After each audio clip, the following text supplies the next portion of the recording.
और इस खबर पर हम हमारे ब्यूरो देवेंद्र दांगी के साथ जुड़ने जा रहे हैं, उनसे बातचीत करते हैं और अभी ग्राउंड की रियलिटी जानना और भी ज़्यादा ज़रूरी है। देवेंद्र दांगी अब पूरे रोहतक में जांच परख चुके हैं कि क्या हो रहा है, क्या वाकई में एलपीजी की किल्लत है, पेट्रोल डीजल की कमी क्या हो सकती है।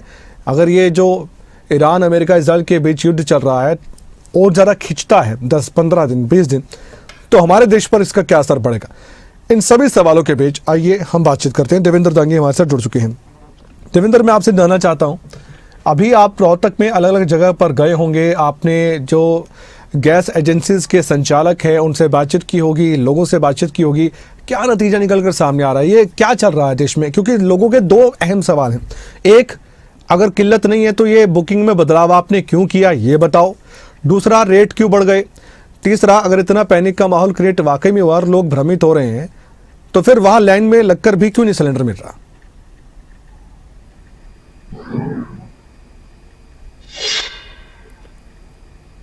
देखिए कमल, जहां तक पहला आपका सवाल है किल्लत फिलहाल किल्लत जैसी स्थिति तो नहीं है, लेकिन आने वाले दिनों के लिए लोगों में आशंकाएं जरूर हैं। इसको लेकर लोग आशंकित हैं कि शायद ये क्राइसिस हो सकता है अगर युद्ध लंबा खींचा तो। और कुछ दिक्कतें जो है वो बुकिंग को लेकर जरूर आ रही हैं, लेकिन भीड़ भाड़ जैसी स्थिति कम से कम रोहतक में देखने को नहीं मिली है। फिलहाल भी हम लोग ऐसी एक प्रेम गैस सर्विस है, यहाँ पे गैस एजेंसी के बाहर हम लोग मौजूद हैं, नवीन कुमार तस्वीरों में दिखाएंगे आपको। और यहाँ भी कोई क्राइसिस जैसी कोई स्थिति नहीं है। फिलहाल लंच टाइम चल रहा है और इस करके ये ऑफिस बंद है, लेकिन इससे पहले भी हम लोगों ने अलग अलग जगहों पर देखा। रोहतक में करीब 16 एजेंसीज हैं अलग अलग। क्राइसिस जैसी कोई स्थिति नजर नहीं आई।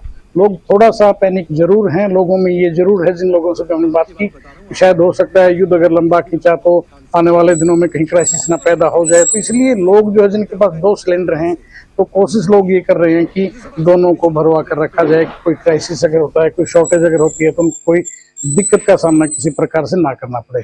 दूसरा जो है, एडमिनिस्ट्रेशन भी इस मामले को लेकर कहीं कहीं सीरियस हो गया है और आज मुख्यमंत्री नायब सिंह सन्नी ने बाकायदा आला अधिकारियों की इसमें चंडीगढ़ में बैठक ली है, बाकायदा कड़ी हिदायतें जारी की गई हैं। और लोकल एडमिनिस्ट्रेशन की अगर बात करें तो उनको पूरी तरह से अलर्ट किया गया है कि किसी भी किस्म की कालाबाजारी ना होने पाए, कोई ब्लैक मार्केटिंग ना कर पाए, इस चीज का पूरा लिहाज रखा जाए। और क्योंकि ये एक ऐसी जरूरत की चीज है एलपीजी कि हर घर में इसकी जरूरत रहती है, तो ऐसे में अगर कोई क्राइसिस अगर होता है तो वो विकट स्थिति पैदा हो सकती है। इस चीज का सरकार को भी बखूबी इसका ज्ञान है और एडमिनिस्ट्रेशन को भी। इसलिए अधिकारियों ने भी बाकायदा इस पर नजर रखनी शुरू कर दी है। सभी एजेंसी संचालकों को कहा गया है कि अपना पूरा जो रिकॉर्ड है वो अपडेट रखें, पूरी ट्रांसपेरेंसी रखें, सारा सब कुछ वेल मेंटेन जो है वो मिलना चाहिए। तो क्राइसिस जैसी कोई स्थिति नहीं है, लेकिन हाँ, जो सूचनाएं सोशल मीडिया के दौर में तैर रही हैं, जो भ्रामक सूचनाएं जो तैर रही हैं, जो फेक न्यूज फैली हुई हैं, उसको लेकर माहौल जरूर बन रहा है। और खासतौर से कमर्शियल गैस सिलेंडर की अगर बात करूं तो उसकी शॉर्टेज बिल्कुल महसूस हो रही है। घरेलू गैस सप्लाई में कोई दिक्कत लंबी चौड़ी फिलहाल जो है इस मौजूदा वक्त में नहीं नजर आई है। कुछ बुकिंग को लेकर जरूर कुछ दिक्कतें एक दो जगह से ऐसी सूचनाएं जरूर मिल रही हैं, लेकिन कमर्शियल सिलेंडर की अगर बात करें तो उसकी ब्लैक शुरू हो गई है। कमल, मुझे कहने में कोई दो राय नहीं है। करीब 850 रुपए का जो है वो उसका दाम पड़ता है, लेकिन अगर ओपन मार्केट में अगर देखें तो 2700, 2800 और 3000 तक में जो है वो बड़े वाला सिलेंडर बिक रहा है फिलहाल। हाँ, जो घरेलू सप्लाई है वो फिलहाल तक सुचारू है, लेकिन अगर इस सूचनाओं पर रोक नहीं लगाएगी, जो भ्रामक सूचनाएं जो तैर रही हैं सोशल मीडिया के जरिए, जो ये मिसलीडिंग इन्फॉर्मेशन लोगों तक पहुंच रही है, इस पर रोक लगाना बेहद जरूरी है। अदरवाइज लोगों में ये भ्रांतियां फैलेंगी। और यहाँ जो आज इस वक्त जो ये देखिए बिल्कुल खाली पड़ी ये जगह, यहाँ पर अब खाली है, लेकिन अगर इन भ्रांतियों को नहीं रोका गया, इन अफवाहों को नहीं रोका गया, तो यहाँ लाइनें लंबी नजर आ सकती हैं। मुझे कहने में कोई दो राय नहीं है, लेकिन फिलहाल तक स्थिति ठीक ठाक कही जा सकेगा। अब प्रशासन अपने स्तर पर क्या कर रहा है ये जानना भी जरूरी हो जाता है, उनकी जिम्मेदारी ज्यादा बढ़ जाती है। एक ये बात सही है कि सोशल मीडिया पर तरह तरह की जानकारियां हैं और कहीं के विजुअल देखकर, कहीं का वीडियो देखकर लोग पैनिक में आ जाते हैं। वो सोचते हैं कि कहीं हमारे घर में भी सिलेंडर खत्म हो जाए और हम भी लाइन में ना लग जाएं। एक सिलेंडर की जरूरत है तो लोग कह रहे हैं कि अब 2 चाहिए, 3 भी रखना चाहते हैं। शादियों का सीजन भी हमने देखा, उसकी वजह से भी दिक्कतें परेशानी लोगों को आ रही हैं। काला बाजारी भी रोकनी है, जो जेन्युइन दिक्कतें लोगों की वो भी समझनी है। तो प्रशासनिक अधिकारियों की जिम्मेदारी इस तरह से बढ़ जाती है। तो वो ग्राउंड पर आपको नजर आ रहे हैं या फिर दफ्तर में बैठकर इंस्ट्रक्शंस दिए जा रहे हैं, ठीक है ऐसा ना करो, ऐसा ना करो?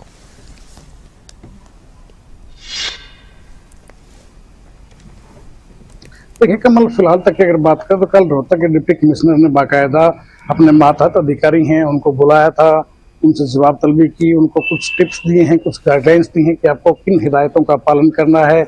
जो आपके तहत जो एजेंसीज हैं जो रोहतक जिले में हैं, रोहतक की प्रोमिनेंट बात कर रहा हूँ फिलहाल मैं, कि उनके ऊपर चेक रखिए, कोई किसी किस्म की ब्लैक ना होने पाए, उनका रिकॉर्ड जो है वो अप टू डेट है कि नहीं। बिल्कुल इस तरह की चीजों पर अगर लगाम रहेगी और अधिकारी थोड़ा सा भी अगर अलर्ट रहेंगे तो नीचे वाला सिस्टम, देखिए कमल सीधी सी बात है, अगर ऊपर से सिस्टम ठीक होता है तो नीचे का सिस्टम अपने आप ठीक हो जाता है। तो अधिकारी गंभीरता दिखा रहे हैं, चाहे इसके लिए कह सकते हैं कि सरकार गंभीर है तो अधिकारी भी गंभीर है, और अधिकारी अगर गंभीरता दिखाएंगे तो उसका नजर धरातल पर भी असर आता है, असर नजर आता है उसका, उसमें मैंने कहने में मुझे कोई दो राय नहीं है। और फिलहाल की अगर बात करें तो अधिकारी अलर्ट जरूर नजर आ रहे हैं। देखने वाली बात यह होगी कि अभी की स्थिति में और आज से 2-4 दिन बाद जो है, क्योंकि जिस ढंग से लोगों में माहौल बन रहा है, लोगों में ये सूचना बड़ी तेजी से स्प्रेड हो रही है कमल की क्राइसिस हो सकता है, ये युद्ध लंबा खिंचा तो आपको शॉर्टेज का सामना करना पड़ सकता है, इसलिए लोग बुकिंग ज्यादा करवाने पर फोकस कर रहे हैं। मैंने सुबह भी जो है खबर की तह तक जो हमारा स्पेशल कार्यक्रम है उसमें भी इस चीज का बाकायदा बखूबी जिक्र किया था कि 5 दिन पहले 5 तारीख का मैं जिक्र किया था कि 4200 समथिंग जो है वो डेटा था ऑनलाइन बुकिंग का, और अब जो है वो 5000 के करीब है, यानी कि करीब करीब 800 सिलेंडर ज्यादा ऑनलाइन बुकिंग हुई है। ये ऑनलाइन का जिक्र है, तो ऐसे अगर ऑफलाइन का और ऑनलाइन का डाटा मिलाएंगे तो काफी फर्क है, अंतर साफ है, लोगों में पैनिक तो है। अधिकारियों को और सजगता के साथ जो है कालाबाजारी ना होने पाई, इसको लेकर खासा ध्यान अधिकारियों को जरूर रखना होगा, क्योंकि अगर कालाबाजारी की स्थिति होती है तो वो स्थिति फिर आम आदमी को भी परेशान करती है, सरकार के लिए भी कहीं ना कहीं बदनामी का कारण ऐसी चीजें बन जाती हैं। कमल, तो अधिकारी फिलहाल देखिए गंभीर जरूर नजर आ रहे हैं, आने वाले दिनों में कैसी तस्वीर होगी उससे भी हम जनता को रूबरू करवाएंगे। फिलहाल स्थिति जो है, फिलहाल हम स्थिति ठीक ठाक कह सकते हैं, सामान्य स्थिति, फिलहाल की कोई लंबी चौड़ी दिक्कत नजर नहीं आती है। कुछ जगहों पर बुकिंग को लेकर जरूर दिक्कत है। एक दिक्कत ये आई है कि पहले जो 15 दिन में जो सिलेंडर बुक हो जाता था वो उसकी मियाद जो है वो 25 दिन हो गई, पहले 21 दिन का जिक्र आया था, फिर 25 दिन कर दी गई है, तो उसको लेकर लोगों में जरूर दिक्कत महसूस हुई। कुछ दूसरा जो रेट जो बढ़े हैं, जो दाम बढ़ा दिए गए हैं, उसको लेकर भी एक स्थिति ये है कि दाम बढ़ाए, इट मीन्स ये है कि क्राइसिस है, 15 की बजाय ये 25 दिन कर दिया गया, इट मीन्स ये है कि क्राइसिस हो सकता है।